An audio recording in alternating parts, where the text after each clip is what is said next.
ಅಜಯ್ ಆರಾಮ? ಎಷ್ಟು ಒಂದಿನ ಬಂದಿರೋದು?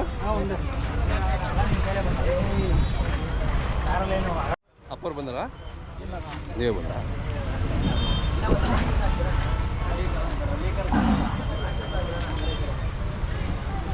ಕಲ್ಕೆ ಬರೋಕ್ಕಾಗಲ್ಲ. ಅದೇ ಚೆನ್ನಾಗಿದೆ. ಪತ್ರ ಇವ್ರದ್ದು ಹೇಳಬೇಕು. ರಾಮನಗರದ ಹತ್ರ ನಿಮ್ಮೂರ ಹೆಸರು ಏನಾಯ್ತು? ಅರ್ಚಕರಹಳ್ಳಿ. ಸೋಮವಾರೂರು ಇವರೂರು ಒಂದು 10-15 ಅಜ್ಜೆ ಹಾಕಿದ್ರೆ ಇವ್ರ ಮನೆ ಅವ್ರ ಮನೆ. ಇವ್ರು ಎಷ್ಟು ಪ್ರಾಣಿ ಪ್ರಿಯರು ಅಂದ್ರೆ ಕಟ್ಟಕ್ ಜಾಗ ಇಲ್ಲ ಅಂದ್ರು ಮನೆಯಲ್ಲಿ ಎಲ್ಲ ಕಟ್ಟಿ ಇವ್ರ ತಾಯಿ ಓರಿಗಳು ಸಾಕೋದು. ಜೋರಾಗಿ ಒಂದು ಚಪ್ಪಾಳೆ ಹೊಡಿರಿ. ಅವ್ರು ಬಂದಿಲ್ಲ ಇವತ್ತು. ಗಜ ಅಲ್ಲಪ್ಪ ಅವ್ರ ಹೆಸರು? ಮುಂದೆ ಬಂದು ಕಾಣಿಸ್ತಾ ಇಲ್ಲ. ಆಮೇಲೆ ಜೋಡಿ ಕರುಗಳು ಕೂಡ ಹಾಕ್ಸವ್ರೆ ಇವರು.